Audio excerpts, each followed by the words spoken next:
ನಮಸ್ಕಾರ. ಇದು RJ speed news. ನಾನು ರಮ್ಯಾ. ನಮ್ಮ ಮಣ್ಣಿನ ಹೆಮ್ಮೆ, ಕರುನಾಡಿನ ಕಿರೀಟ, ಹಂಪಿಯ ಇತಿಹಾಸ ನಮಗೆಲ್ಲರಿಗೂ ಗೊತ್ತಿರಲೇಬೇಕು. ಅಂದು ಚಿನ್ನದ ಮಳೆ ಸುರಿದ ನಾಡಿನ ಆ ಕಥೆ ಕೇಳಿದ್ರೆ ಮೈ ರೋಮಾಂಚನವಾಗುತ್ತೆ. ಬನ್ನಿ, ನಮ್ಮ ಹಂಪಿಯ ಗತವೈಭವವನ್ನ ಇವತ್ತು ನಮ್ಮ ಚಾನೆಲ್ನಲ್ಲಿ ಕಣ್ತುಂಬಿಕೊಳ್ಳೋಣ. ನಮಸ್ಕಾರ. ಇತಿಹಾಸದ ಪುಟಗಳಲ್ಲಿ ಮರೆಯಾಗದ ನಮ್ಮ ಹೆಮ್ಮೆಯ ತಾಣವೊಂದರ ಈ ವಿವರಣೆಗೆ ಸ್ವಾಗತ. ನೋಡಿ, ಹಂಪಿ ಅಂದ್ರೆ ಬರೀ ಕಲ್ಲುಗಳ ರಾಶಿ ಅನ್ಕೊಂಡ್ರೆ ಅದು ಖಂಡಿತ ತಪ್ಪು. ಇದೊಂದು ಕಾಲದಲ್ಲಿ ಊಹಿಸಲು ಅಸಾಧ್ಯವಾದ ವೈಭವವನ್ನು ಕಂಡು ಇಂದು ಜೀವಂತ ವಸ್ತು ಸಂಗ್ರಹಾಲಯವಾಗಿ ನಿಂತಿರುವ ಒಂದು ಅಪ್ಪಟ ಹೆಪ್ಪುಗಟ್ಟಿದ ಸಾಮ್ರಾಜ್ಯ. ಬನ್ನಿ, ಆ ಅದ್ಭುತ ಜಗತ್ತಿನ ಕಡೆಗೊಂದು ಪಯಣ ಮಾಡೋಣ. ಮೊದಲಿಗೆ ಈ ಮಾತನ್ನೊಮ್ಮೆ ಗಮನಿಸೋಣ. 14ರಿಂದ 16ನೇ ಶತಮಾನದ ಸಮಯದಲ್ಲಿ ವಿದೇಶಿ ಪ್ರವಾಸಿಗರು ಬರೆದಿಟ್ಟಿರುವ ದಾಖಲೆಗಳ ಪ್ರಕಾರ ಹಂಪಿಯ ಬೀದಿಗಳಲ್ಲಿ ವಜ್ರ, ವೈಢೂರ್ಯ, ಮುತ್ತುಗಳನ್ನು ಸೇರಿನಲ್ಲಿ ಅಳೆಯಲಾಗ್ತಿತ್ತಂತೆ. ಅಬ್ಬಾ, ಎಂಥ ವೈಭವ ಅಲ್ವಾ! ವಿಶ್ವದ ಅತ್ಯಂತ ಶ್ರೀಮಂತ ನಗರಗಳಲ್ಲಿ ಒಂದಾಗಿದ್ದ ಆ ಕಾಲದ ಹಂಪಿಯ ಸಂಪತ್ತು ನಿಜಕ್ಕೂ ಕಣ್ಣಿಗೆ ಕಟ್ಟುವಂತಿದೆ. ಆ ಸ್ವರ್ಣನಗರಿ ಹೇಗಿತ್ತು ಅಂತ ತಿಳಿಯೋ ಕುತೂಹಲ ಖಂಡಿತ ಎಲ್ಲರಲ್ಲೂ ಮೂಡುತ್ತೆ. ನಮ್ಮ ಇಂದಿನ ಈ ಕಾಲಯಾನದಲ್ಲಿ ಪ್ರಮುಖವಾಗಿ 5 ಹಂತಗಳಿವೆ. ಮೊದಲಿಗೆ ಸಾಮ್ರಾಜ್ಯದ ವೈಭವ, ಆಮೇಲೆ ಭವ್ಯ ದೇವಾಲಯಗಳು, ವಿಶಿಷ್ಟ ಗ್ರಾನೈಟ್ ಭೂದೃಶ್ಯ, ಆಧುನಿಕ ಸಾಹಸಗಳು, ಹಾಗೂ ಕೊನೆಯದಾಗಿ ಈ ಅದ್ಭುತ ತಾಣಕ್ಕೆ ಭೇಟಿ ನೀಡುವ ಪರಿಪೂರ್ಣ ಪ್ರವಾಸದ ಯೋಜನೆ. ಇಷ್ಟನ್ನು ನಾವಿಂದು ನೋಡಲಿದ್ದೇವೆ. ಹಾಗಾದ್ರೆ ತಡ ಮಾಡೋದು ಬೇಡ. ನಮ್ಮ ಮೊದಲನೇ ಭಾಗ ಕಳೆದು ಹೋದ ಸಾಮ್ರಾಜ್ಯದ ವೈಭವದ ಕಡೆ ಗಮನ ಹರಿಸೋಣ. ಈ ಸಾಮ್ರಾಜ್ಯದ ಕಥೆ ಶುರುವಾಗೋದು 1336ರಲ್ಲಿ.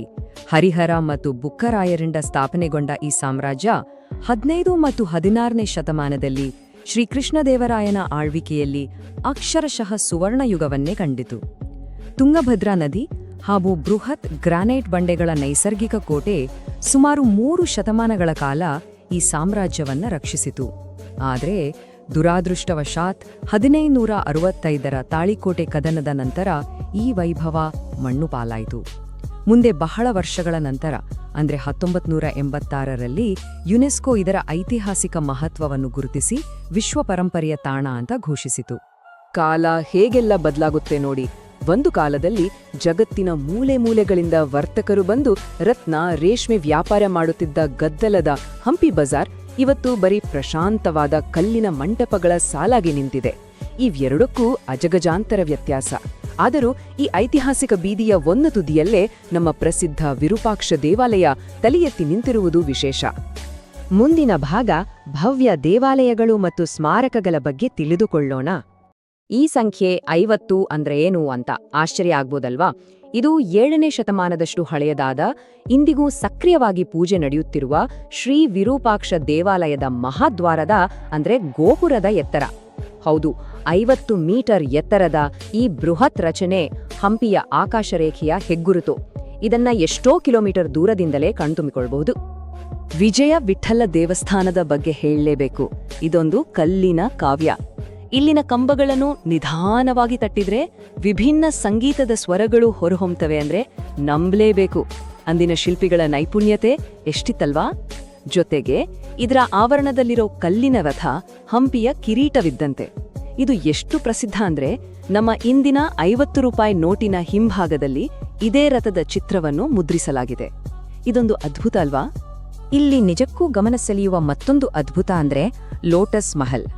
ಅರಳುತ್ತಿರುವ ಕಮಲದ ಹೂವಿನ ಆಕಾರದಲ್ಲಿರುವ ಇದು ಹಿಂದೂ ಮತ್ತು ಇಂಡೋ ಇಸ್ಲಾಮಿಕ್ ವಾಸ್ತುಶಿಲ್ಪದ ಒಂದು ಬೆರಗುಗೊಳಿಸುವ ಮಿಶ್ರಣ. ಆದರೆ ಅಸಲಿ ವಿಷಯ ಏನಪ್ಪಾ ಅಂದ್ರೆ ಆ ಕಾಲದಲ್ಲೇ ಈ ಮಹಲನ್ನು ತಂಪಾಗಿರಿಸಲು ಪೈಪ್ಗಳ ಮೂಲಕ ನೀರು ಹರಿಸುವ ಜಲಶೈತೀಕರಣ ವ್ಯವಸ್ಥೆ ಅಂದ್ರೆ ವಾಟರ್ ಕೂಲಿಂಗ್ ಸಿಸ್ಟಮ್ ಬಳಸಿದ್ರು.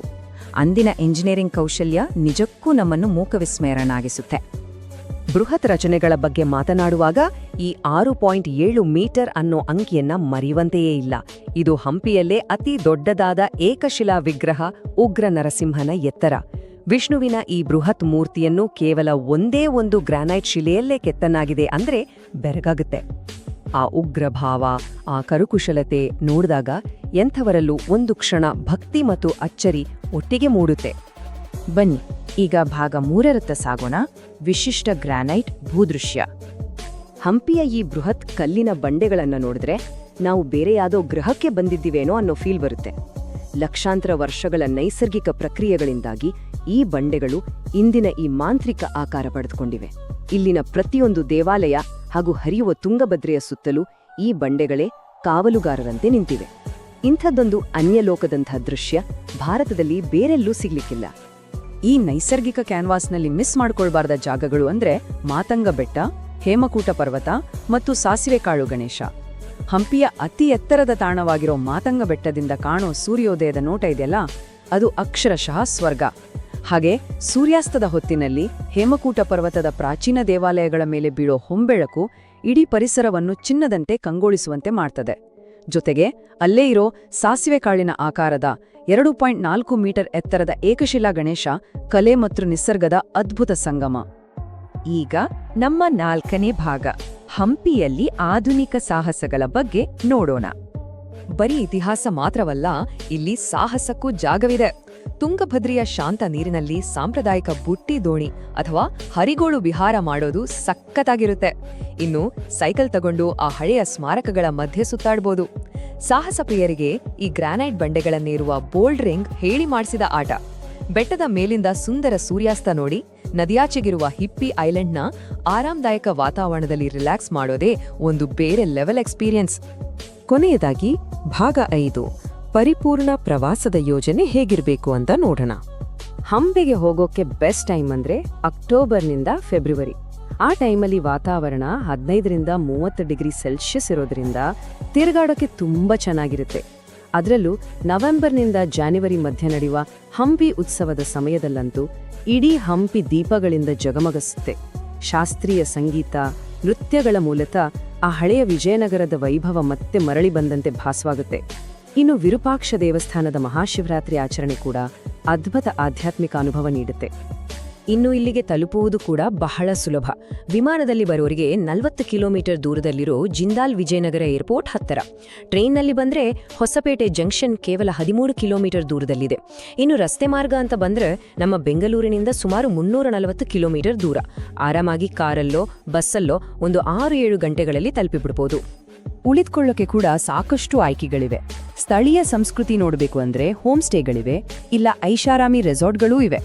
ಸ್ಮಾರಕಗಳ ಸುತ್ತ ಓಡಾಡೋಕೆ ಹಂಪಿ ಬಗ್ಗಿ ಟ್ರೈನ್ ಸೌಲಭ್ಯ ಕೂಡ ಇದೆ. ಇನ್ನೂ ಟೈಮ್ ಇದ್ರೆ ಹತ್ರದಲ್ಲೇ ಇರೋ ತುಂಗಭದ್ರಾ ಡ್ಯಾಮ್, ಇತಿಹಾಸ ಪ್ರಸಿದ್ಧ ಆನೆಗುಂದಿ ಮತ್ತು ಪ್ರಾಣಿ ಪ್ರಿಯರಿಗೆ ದಾರೋಜಿ ಕರಡಿಧಾಮ ಇವೆಲ್ಲವನ್ನೂ ಕವರ್ ಮಾಡಬಹುದು. ಕೊನೆಯದಾಗಿ ಒಂದು ಚಿಂತನೆ. ಇಷ್ಟು ವಿಶಾಲವಾದ ಸಾಮ್ರಾಜ್ಯವು ಕಲ್ಲಾಗಿ ಮಾರ್ಪಟ್ರು ಇಂದಿಗೂ ಹಿಂದೆಂದಿನಗಿಂತಲೂ ಹೆಚ್ಚು ಜೀವಂತವಾಗಿರುವುದು ಹೇಗೆ? ಒಮ್ಮೆ ಯೋಚನೆ ಮಾಡಿ ನೋಡೋಣ. ಆ ಮೌನವಾದ ಕಲ್ಲುಗಳೇ ಅಂದಿನ ರಾಜರ ಶೌರ್ಯ, ಕಲೆ ಮತ್ತು ಭಕ್ತಿಯ ಕಥೆಗಳನ್ನು ಉಸಿರಾಡುತ್ತಿವೆ. ಈ ಹೆಪ್ಪುಗಟ್ಟಿದ ಸಾಮ್ರಾಜ್ಯದ ಕಲ್ಲಿನ ಹಾಡುಗಳನ್ನು ಆಲಿಸಲು ಒಮ್ಮೆ ಹಂಪಿಯತ್ತ ಹೆಜ್ಜೆ ಹಾಕುವುದು ಇತಿಹಾಸದ ಜೊತೆಗಿನ ಒಂದು ಅದ್ಭುತ ಅನುಭವ. ಈ ಮಾಹಿತಿಪೂರ್ಣ ಪಯಣದಲ್ಲಿ ಜೊತೆಯಾಗಿದ್ದಕ್ಕೆ ಧನ್ಯವಾದಗಳು.